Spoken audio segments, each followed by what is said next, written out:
আসসালামু আলাইকুম। ICC champions trophy 2025-এর দ্বিতীয় ম্যাচে বাংলাদেশ মুখোমুখি হয়েছিল ইন্ডিয়ার এবং এই ম্যাচে ক্লিয়ারলি ইন্ডিয়া অনেকটুকু এগিয়ে ছিল। তবে বাংলাদেশ কি একদমই পিছিয়ে ছিল বা বাংলাদেশ যে এইভাবে আত্মসমর্পণ করবে ভাই, এটাকে আপনি অন্তত বিশ্বাস করেন?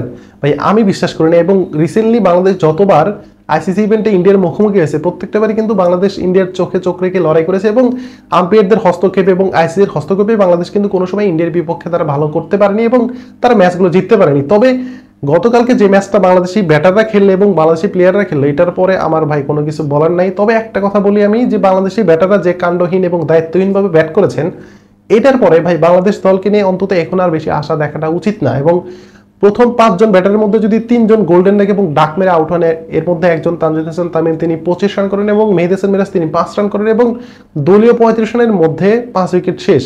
এবং এইখান থেকে বাংলাদেশি ব্যাটাররা কতটুকু ভালো করবে বা বাংলাদেশি ইনিংস কতটুকু লম্বা করবে, এটা নিয়ে কিন্তু অনেক বড় ধরনের একটা প্রশ্ন ছিল। এবং আমরা সবাই শঙ্কার মধ্যে ছিলাম যে বাংলাদেশ আবার 100 রানের নিচে অল আউট হয়ে যায় কিনা, আবার 2011 সালের যে স্মৃতি 58 রানে এবং 62 রানে যে অল আউট হওয়া, সেই স্মৃতিটা আবার ব্যাক করে কিনা, এটা নিয়ে কিন্তু অনেক বেশি শঙ্কিত ছিলাম। তবে জাকির আলী অনেক এবং তাহিদ হৃদয়ের মধ্যকার যে রেকর্ড 154 রানের পার্টনারশিপ, এরপরে কিন্তু বাংলাদেশ একটু হলেও সম্মানজনক একটা টার্গেট তারা দিতে পেরেছিল। এবং এটাও হতো না যদি স্লিপে রোহিত শর্মা ওই লপ্পা ক্যাচটা না ছেড়ে দিতেন। এবং জাকির আলী অনেক জীবন বার পরে তিনি জীবনকে যেভাবে কাজে লাগিয়েছেন, সেটা কিন্তু ভাই তাকে অ্যাপ্রিশিয়েট করা যায়। এবং একই সাথে তাহিদ হৃদয়, তিনি ইনজুরি নিয়ে প্রায় 70 না 80 রানের পর থেকে তিনি যেভাবে লড়াই করে গেছেন একা, সেটাই কিন্তু ভাই অনেক বেশি আপনাকে সেলিউট দিতেই হবে। এবং তাহিদ হৃদয় তিনি যেভাবে ব্যাটটা করেছেন, এরপরে ভাই তাকে নিয়ে কোনো ধরনের প্রশ্ন থাকতে পারে না। এবং তাকে নিয়ে রিসেন্টলি যে কন্ট্রোভার্সিগুলো ছিল, যে তাহিদ হৃদয় শুধু লেগ সাইডে ভালো খেলতে পারে, তিনি অফ সাইডে ভালো খেলতে পারে না, এবং তিনি সাদা বলে প্রথম দিকে এফেক্টিভ থাকলেও এখন কিন্তু তাকে অনেক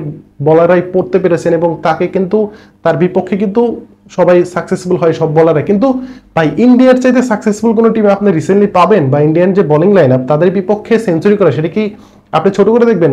মোটেও ছোট করে দেখার কোনো অপশন নাই। এবং এই ম্যাচটা অনেক বেশি গুরুত্বপূর্ণ ছিল এবং ইন্ডিয়াও জানে এবং বাংলাদেশও জানে এই ম্যাচে যারা জয়লাভ করবে তাদের জন্য কিন্তু সেমিফাইনাল খেলাটা অনেকটাই ইজি হয়ে যাবে। সো এই ম্যাচে ইন্ডিয়া যে সিরিয়াস ভাবে তারা একাদশটা সাজিয়েছে এবং বোলিং লাইন আপ যদি দেখেন, তাহলে সেখানে মোহাম্মদ সামি, হাশিদ রানা, হার্দিক পান্ডিয়া, কুলদীপ যাদব, রবীন্দ্র জাদেজা, অক্ষর প্যাটেল, এইসব বলার নিয়ে ইন্ডিয়া তাদের একাদশটা সাজিয়েছে। এবং তাদের বোলিং লাইন আপের বিপক্ষে তাহিদ হৃদয় এবং জাকির আলী অনেক যেভাবে লড়ে গেছে ভাই, এরপরে কিন্তু তাদেরকে সেলিউট দিতেই হবে। কিন্তু উপরের দিকে যে ব্যাটসম্যান গুলো ছিল, তাদেরকে নিয়ে যে একটা আশা ছিল এবং যেভাবে ডাক মারা শুরু করছিল, ভাই আমি তো ভাবছিলাম যে 100 রানের আগেই প্যাকেট হয়ে যাবে এবং 2011 সালের যে স্মৃতি 58 এবং 62 রানে অল আউট, সেই স্মৃতিটা হয়তো আবার ব্যাক করবে।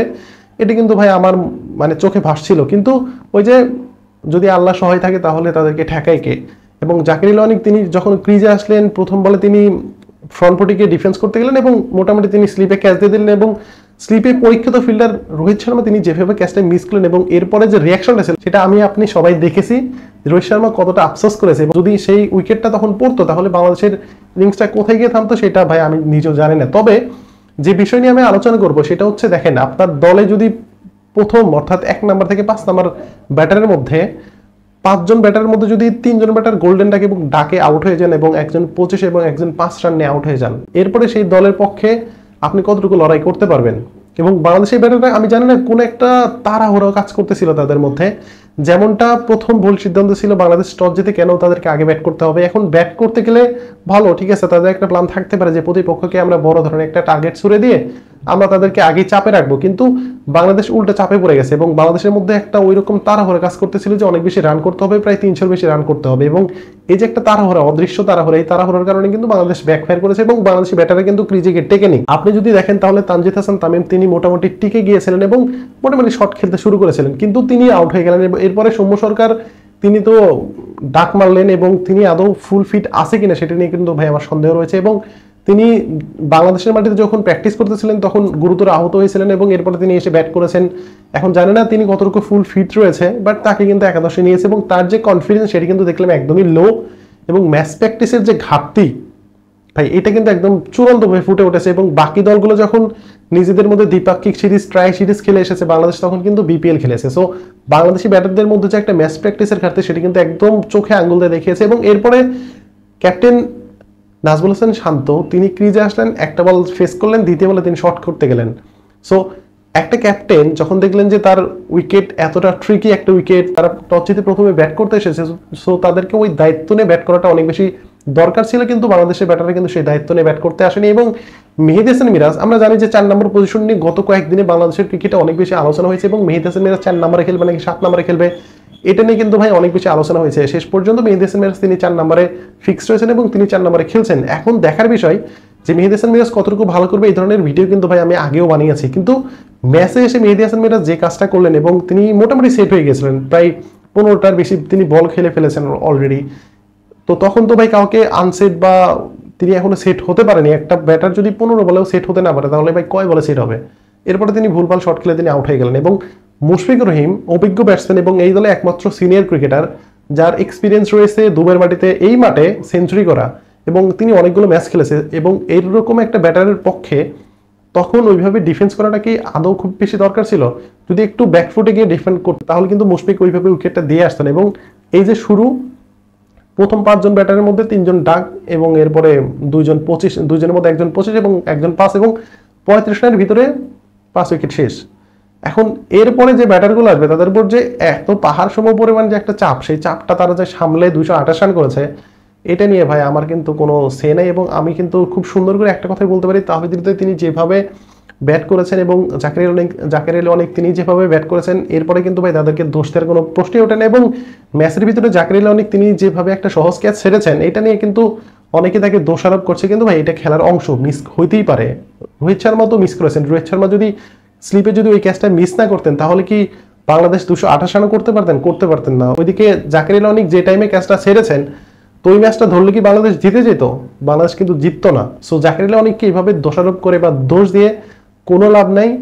এটা খেলার একটা অংশ, সে মিস করেছে। বাট তখন যদি বাংলাদেশ এরকম থাকতো যে শেষ উইকেট ছিল বা ওইটাই সবচেয়ে ভালো ব্যাটার ছিল, এরপরে কোনো ব্যাটার ছিল না, তখন ক্যাচটা মিস করেছে, তখন এটা নিয়ে প্রশ্ন তোলাই যায়। কিন্তু এরপরেও আপনি যদি দেখেন তাহলে রবীন্দ্র জাদেজা ছিল, সেও কিন্তু ব্যাট করতে পারে। এবং বাংলাদেশের তখন মাত্র 66 রান লাগতো ইন্ডিয়ার, এবং তখনও ইন্ডিয়ার 66 রান লাগতো এবং হাতে প্রায় 5টা উইকেটের বেশি ছিল। সো এবং হার্দিক পান্ডিয়া অলসো ছিল। সো তখন সেই ক্যাচটা অনেক বেশি ইম্পর্টেন্ট, সেটা আমি বলতে পারবো না বা হয়নি, বাট ক্যাচ মিস করা এটা কিন্তু খুবই খারাপ একটা জিনিস।